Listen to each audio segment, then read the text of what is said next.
Hey everybody, this is Jay Moore. I'm the founder of the group, The Ordinary Christian. And tonight I want to talk to you about how you can get the wisdom that you need to make the right choices in life. That's right. How do you get the wisdom that you need in order to make the right decisions you need to make in life, regardless of what the circumstances are? You know, we want to. I mean, if you and I are going to be honest with each other, I think we all want to be wise. We all want to be smart. We want to make prudent decisions in life. You know, times come around in life where we have to make decisions. We got to make choices. Should I do this over here or should I do that over there? And having that wisdom to fall back on is important. But there are just sometimes we don't know what to do. We lack the wisdom. We lack the understanding. How do we get it? How do we get it so we can make those decisions? Well, the Bible tells us in James chapter 1 these words. This is so important. Listen to what it says. James chapter 1, starting with verse 5. It says, "But if any one of you lacks wisdom, let him ask of God, who gives to all generously and without reproach, and it will be given to him. But he must ask in faith without any doubting. For the one who doubts is like the surf of the sea. He's driven and tossed by the wind. For that man ought not to think or expect that he will receive anything from the Lord, being a double-minded man, unstable in all his ways."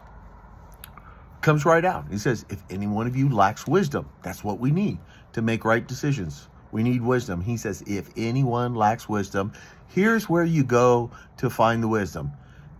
Ask God. Ask God. That's right. Go to God in prayer and say, God, I want to honor you. God, I want to please you.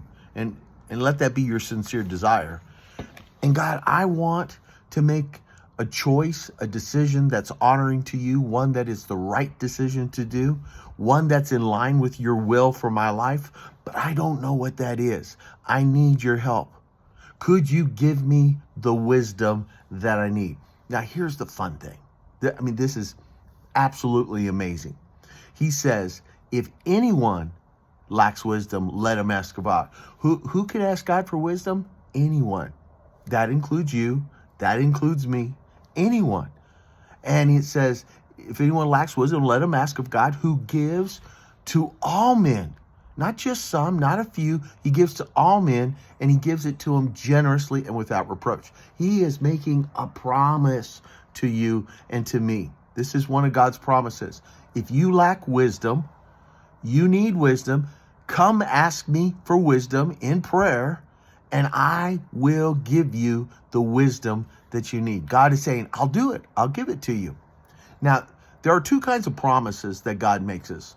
One is unconditional promises, which means I'm making this promise and I'm going to do it for you.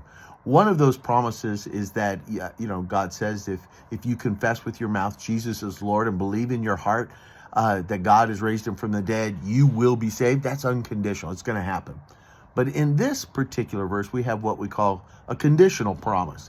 And that is, he says, if you do this, you can expect this.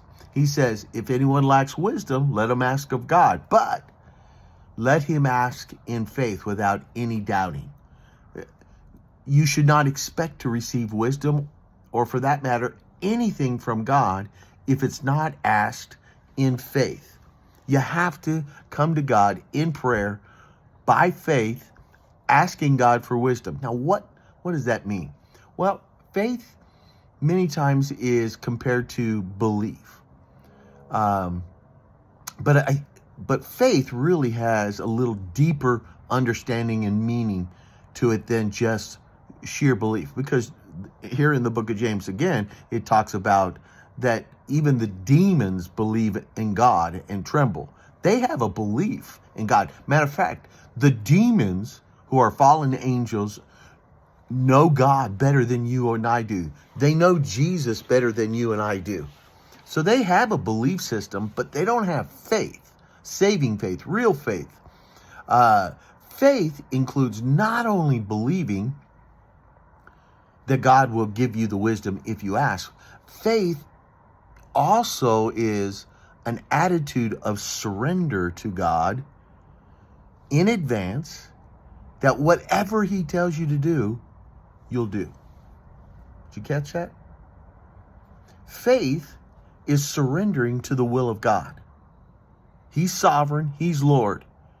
So when he tells you what to do, you have already decided in your heart that you're going to do it.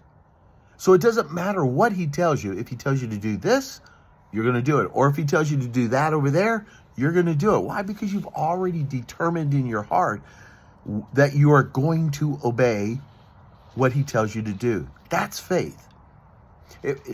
It's not like we're coming to God and says, God, what are all my options for this? What I want wisdom, but what are all the possibilities? What are all the options? That's not faith, because then we just want to pick and choose, the best option that we think is right. Faith is, God, you tell me what to do. You instruct me on how I should make this decision, and I will do it. You see the difference there? He says that a person who asks him not in faith, not in surrender to him, is like the surf of the sea, a boat on the ship out at sea in a storm, being tossed back and forth here and there. People who want to have those options, that spiritual smorgasbord to pick and choose what they want, they keep bouncing around from this choice to that choice to this choice to that choice. But what you need is to have that rock solid North Star, whatever analogy you want to use, that's constant, that doesn't change. So when you go to God and you ask God, say, God, what do you want me to do? And I will do that. Then God honors it, and he promises you to give it to you. So the next time you're wondering, you got a decision to make, a choice to make. Whether it's a big one from the world standards or if it's a bad one from the world standard, doesn't really matter. Whatever it is, go to God in prayer and say, God, I'm willing to do whatever you want me to do.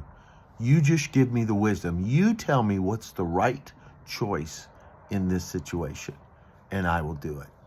All right, guys, I hope you liked this video. If you did, hit the like button. Subscribe to the channel. Share this video with somebody else. And please, please leave me a comment. Tell me what you think. Share with me some of your insights.